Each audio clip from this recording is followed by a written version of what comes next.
What's up, everybody? Welcome back to another show. Today we have two very special guests. We have Josh Mechanic and then we have Laborio Godino. How you guys doing today? Good. Thanks for having me. Doing good. Doing good. All right. So Josh is the broadcaster for the actual Cornell Oaks team. So he's like seeing the games. And last week, if you guys remember, we had a broadcaster as well, Austin. But Laborio, can you take us over what happened last week? Yeah, so it was Let me it was an interesting week. They had a non-conference game on the 4th of July against VC, in which we are about to see now. And yeah, so as you can see there on the 4th of July, they played the VC Pirates, a game in which they actually won. They won 8-5. Then they played on Wednesday against at Arroyo Seco Saints, in which they won 7-4. Then on Thursday, they played the Arroyo Seco Saints once more, and with this time they actually lost at home 8-5. Then they went on Friday, played the San Luis Obispo Blues, a game that they actually won convincingly 11-4. They played them on the 8th, which that game they actually lost 2-5. And then on the final game yesterday, they actually lost 11-1. Yeah, 4th of July. Speaking of 4th of July, how was your guys' 4th of July before we get into the next week in the standings? no complaints. Mine was pretty good. What about you, Josh? Can't complain. The Oaks won a ball game. Yeah. Looks like Enjoy they the gave night after 4th of that. July gave them a boost. But let's check the standings to see where the Cornell Oaks are on the actual standings. Yeah, we are about to see them now, which the Conejo Oaks are in 4th place. But yeah, so here the Santa Barbara Foresters stay in 1st place with a 15-5 record on the 4-game win streak. Then the Orange County Riptide they are actually 15-7, also on a 4-game win streak. In 3rd place, we have the Arroyo Seco Saints with an 11-11 record.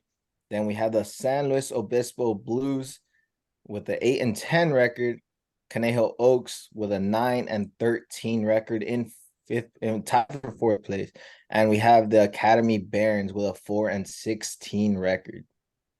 All right, let's take a look at the other standings.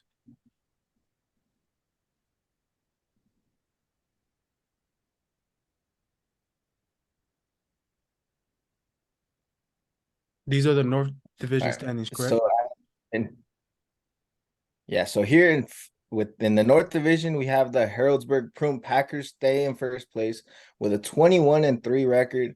Then we have the Walnut Creek Crawdads with a 14-5 record. The Lincoln Potters in 3rd with a 10-10 record. Then the Sonoma Stompers with a 7-14, and the Solano Mudcats with a 4-17 record in last place. Can we go back up to the South Division standings? Let's take a look at those again. Okay. Yeah, So, so here in 1st place. Oh, so if I remember correctly, it was the Orange County Riptides and the Conejo Oaks like were at the top. It looks like they both like settled in the spot. And you said they're tied for 4th, the Conejo Oaks and the San Luis Obispo Blues. yeah, I mean they're pretty close to each other, but as of right now, the Conejo Oaks are in 5th place. All right. So, any future games? Isn't All Stars coming up as well? Yeah, I'm sure Josh had a lot to say about that. It's All-Star weekend, so All-Star week. Yeah, let's pass it over to Josh. Josh, do you have anything to add regarding the All Stars? Yeah, for the Oaks, they actually have four players participating in the CCL showcase game on Wednesday. So that's Brendan Durfee, the catcher, who's been unstoppable this season, hitting over 330. And that's just gone down a little bit this weekend. He was at 370 midweek.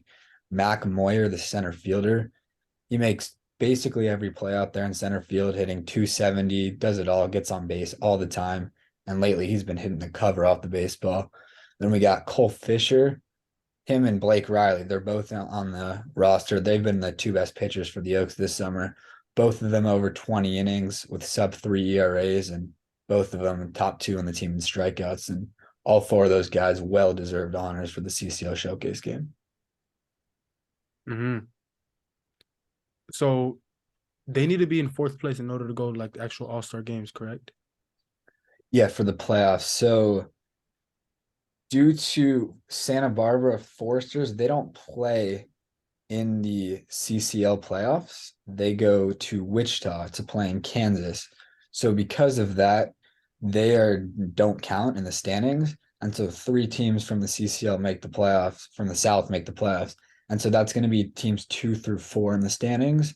And as it stands right now, the Oaks would be just out of that spot for the first time in a couple of weeks after losing 2 in a row to the Blues, who have played 4 less games than the Oaks. So once the Blues even up as many games as the Oaks, we'll see the standings really start to take shape as well. Mhm. And you being the announcer of these and being a part of all these games, what are your predictions? Do you think Conejo Oaks make the playoffs? I mean, yeah, I think that they have a pretty solid chance to get into that last playoff spot because this team hasn't really reached its full potential yet, and they're still just outside of a playoff spot. So if they play their best baseball down the stretch, I could see them definitely sneaking into the playoffs and potentially making a run, as we saw last summer. Yeah. So it's coming, exciting week coming up, huh? Yeah, big week showcase game on Wednesday, and then right back at it, 4 games this Thursday through Sunday. Yeah, we'll bring you guys those updates and the standings and everything else that is affected next week. So thank you guys for having us. Thank you, Josh. Thank you, Laborio. And thank you guys. Thank you guys.